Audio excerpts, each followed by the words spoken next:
board-certified physician in allergy, immunology, and pediatrics with a focus with food allergy and community advocacy for families affected by food allergies.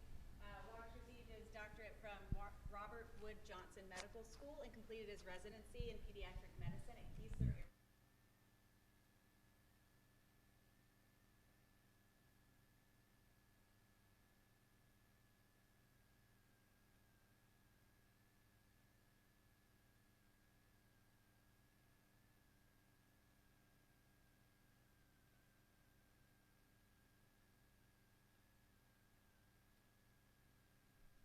Thank you, and I want to take a second to thank ASAP for inviting me here to talk today. My lecture is going to be a little bit of an overlap with Dr. Lanier's on the current management of EoE, but also talking a little bit about the future directions in which EoE management is going to go. And I think we're going to see that there's a lot of what we've seen a lot of this weekend already of the Th2 inflammation and how to manage that.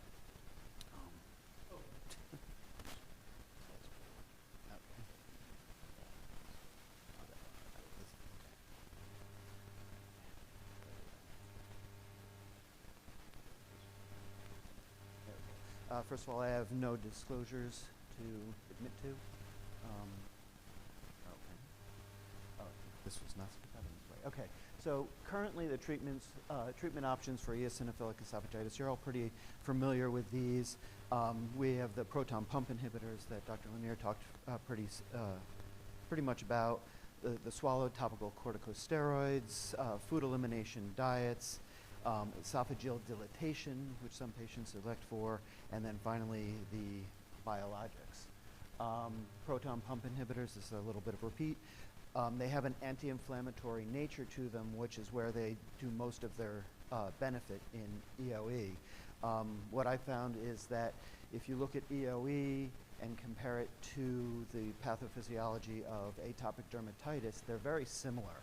And it's almost as if the mucosal lining of the esophagus is an extension of the skin. You have the barrier dysfunction, which leads to the inflammatory process. So the proton pump inhibitors will decrease that mucosal permeability and therefore decrease the secretion of the inflammatory chemokines. The dosing Dr. Lanier went through, and we do see anywhere between 30 and 50% efficacy with the proton pump inhibitors, which is why it's pretty much become first line for these patients, because if you can cut the number by a third to a half, that's a big deal. Swallowed topical corticosteroids, Dr. Harvey's go-to apparently, is also a very good second choice for patients. In the United States, we really have about two different options there, the meter-dose inhalers or the oral viscous budesonide. In Europe, they just approved budesonide oral dispersible tablet, which basically is a tablet you hold on the roof of your mouth for 2 minutes or so. It dissolves and you can swallow it. And in the 6-week, they've been showing about efficacy about 90% at 6 weeks. So it looks very promising.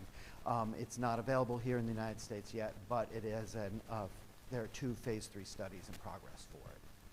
So that's hopefully fairly soon in the horizon.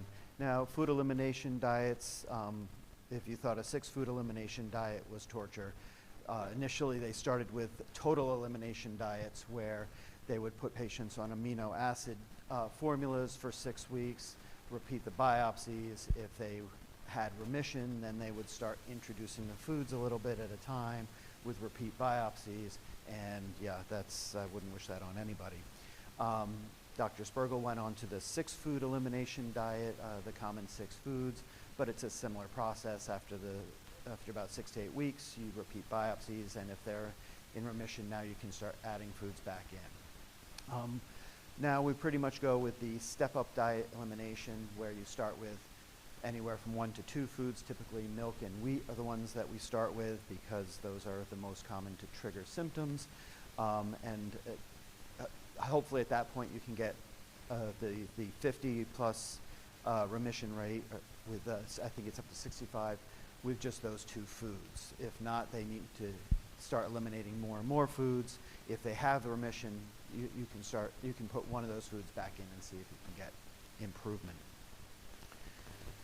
Esophageal dilatation, usually that's what gets them to us in the first place. They've had a stricture or severe dysphagia, and they had a dilatation and they come to us. However, some patients will get some relief from that for a period of time up to a couple years, and will elect to just do serial dilatations. However, they do have to understand that this doesn't treat the underlying disease process, and there's a high risk of relapse if there's no other treatments that are instilled. All right, so biologics. Currently, there's only one biologic available, as we all know. However, as you can see from this, we've seen pictures like this frequently throughout the weekend. There are a myriad of different biologic targets that we are trying to find other options, and some have been successful, some have not. This is a little bit of a more simplified diagram looking at the breakdown of which targets they're going for, some that have studies that have come and gone, some that have studies that are still ongoing, and a few here that are possible targets going forward. First of all, starting off with omalizumab. Initial studies had about 30 patients in it, and it did fail to show any significant histological or clinical improvement. So those studies were pretty much halted in phase 2, and they're really not looking at that very much anymore. Moving on to the anti-IL-5 and anti-IL-5 receptor alpha antagonists. Mepolizumab had a randomized phase 2 study that did show a significant decrease histologically in the number of eosinophils. Unfortunately, it showed no decrease in symptoms. Reslizumab had similar results with a randomized phase 2 and phase 3 studies that revealed a decrease in the eosinophils, but again, a common theme, no decrease in symptoms. So reslizumab is still being used in some compassionate case situations, but no further studies are being done with that. Benralizumab did show, again, histologic remission, but no change in symptoms. However, there are still phase 3 studies going on because they do see some improvement in eosinophilic gastroenteritis. So maybe with longer studies, we'll see some improvement in the eosinophilic esophagitis. Moving on to the anti-IL-13 antibodies. The first one, dextracomab, really didn't show any benefit in a proof of concept to meet its endpoints, but it did show trend towards improvement, which was optimistic.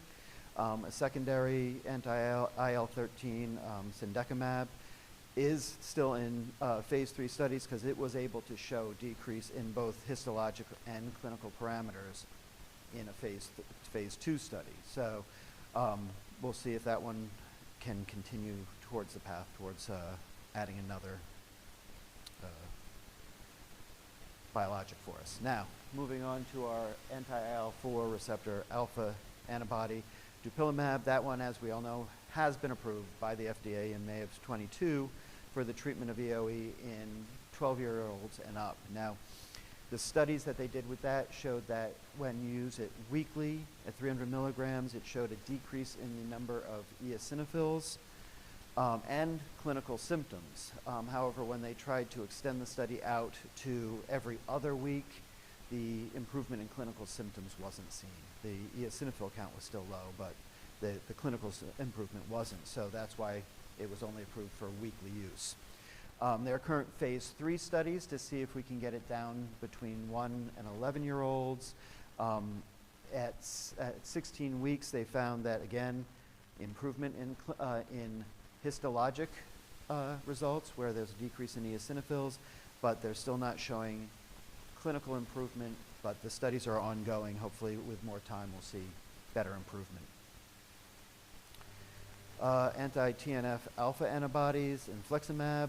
There's only been some case series with 3 or 4 patients that had refractory EoE, and it showed no further improvement, so they've kind of stopped studies on that one. Another one that might show some promise is the anti-Siglec 8 antibody, larintamab. This one is in phase 2 study treatment specifically for eosinophilic gastroenteritis and eosinophilic duodenitis. However, a sub-analysis of patients who have a cross-overlapping EoE did show histologic improvement. Still failing to show improvement with dysphagia. However, with the ongoing studies that they're doing for the EOG and EOD, there is still possibility that this might be a player in the future. Okay. There are several other anti-immune modulators and cellular migration agents that may be on the horizon. Not many studies going on with these at this point. Anti-TSLP, tezepelumab, was granted orphan drug designation, which helped them because now they're recruiting for a phase 3 study, and there are pretty high hopes for that one coming forward, but nothing that we can report on quite yet. The couple of the lower ones, the etrasimod is a small molecule that impairs lymphocyte movement and may help decrease the migration of the lymphocytes into the esophagus, decreasing symptomatology. Excuse me. And a fairly new one, the GPR15, is a chemotractant that they're working on right now that has it's a chemotractant for T-cell homing, and they found that it is very specific for Th2 cells homing to the esophagus, and if they can, that might be very helpful on the future, but that one's way out on the horizon. So you can see there's a lot in the pipes right now, and some food for thought about treatment in general is, what is first-line treatment right now for EoE? And this has been debated a lot lately amongst allergists, amongst GI, and I think one part of the discussion that hasn't been taken into account until fairly recently is the patient. Shared decision-making for these patients is really important. We can sit here and say, dilatations are not the way to go. You're going to get return of your symptoms, but a specific patient might not be able to keep up with the diet or be compliant with the medications and elect to do that. May not be your first choice, but you have to have the patient involvement. One patient may swear by the the swallowed topical steroids, but another can't tolerate the taste and will need to move on with them. Some would prefer to get a shot once a week as opposed to coming in. So a lot of times as physicians, we have to deal with what the insurance company will let us do, but having the patient involved is very important. Looking at monotherapies versus combined therapies, I'm sure that we're all doing that anyway. Having somebody on an elimination diet does not rule out using the topical steroids and vice versa. And one of the things that there was a recent editorial about when looking at the studies that they're doing, especially with some of these antibodies, is are our endpoints that are showing us no clinical improvement when we're having great response to the eosinophils, are our endpoints off? Are we cutting them off too early? Is it that the clinical response is lagging behind too far out, that we're cutting off these studies a little too early? So that's one of the things that they're looking at as well. So that's pretty much all I have for you guys today with what's on the horizon. I'd be happy to try and answer the questions for any questions you have. And Dr. Lanier, no, I do not have an exit strategy.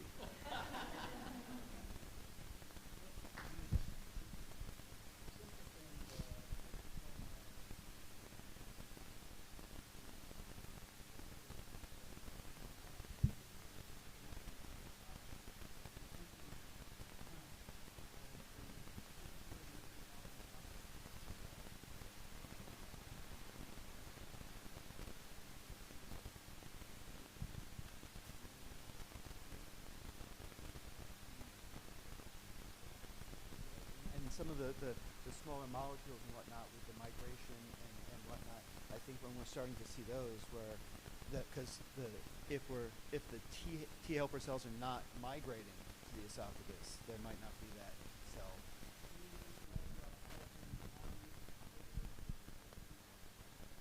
Not that I'm aware of.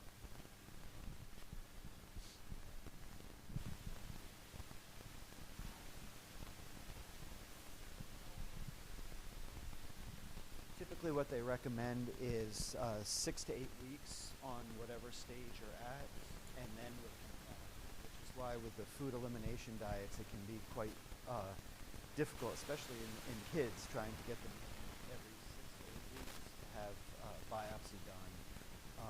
Especially like in where we're from in Albuquerque, getting an appointment with a gastroenterologist in 6 to 8 weeks is not going to happen.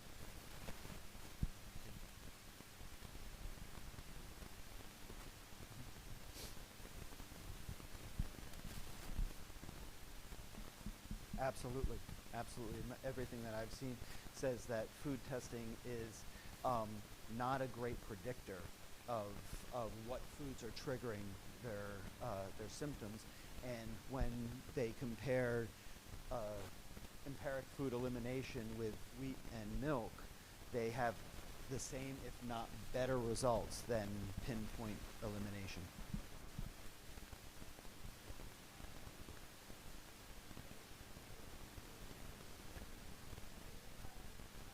Right. Right. And that's kind of what I was coming back. Is it that it didn't work? Is it that we didn't do it long enough? Is it that we need to do some form of combination of decreasing the eosinophils and then focusing on the Th2 cells?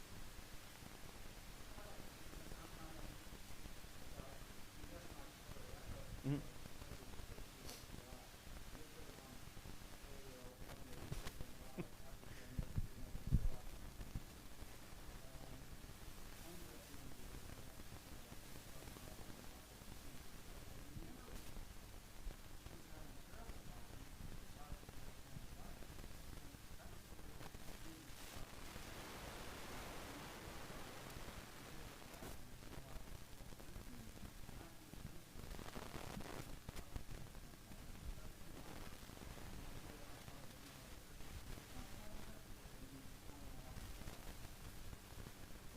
With the oral dispersible,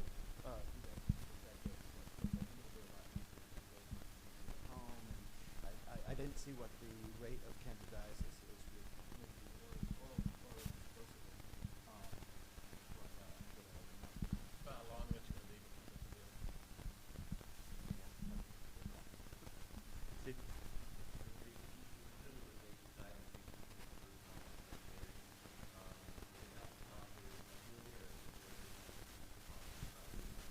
That's a good question. And the way I kind of look at it is, although it's not an IgE-mediated type food allergy, if you eliminate it for a period of time and they stay in remission, I don't think it's a bad idea to but knowing that there is that chance of reoccurrence, and you're also buying them additional endoscopies.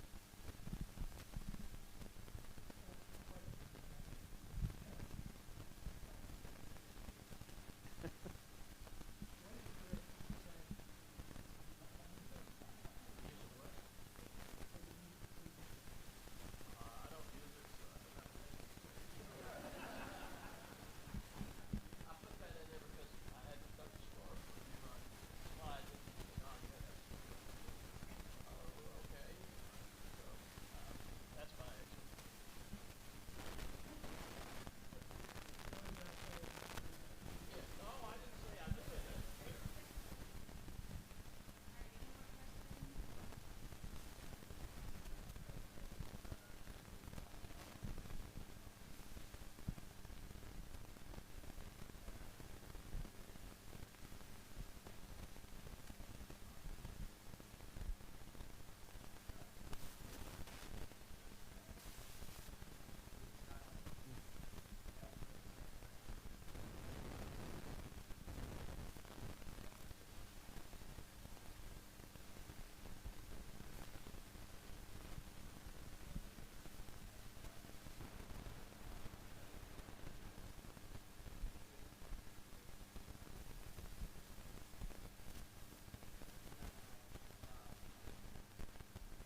and that might come along with the ones that we didn't see improvement.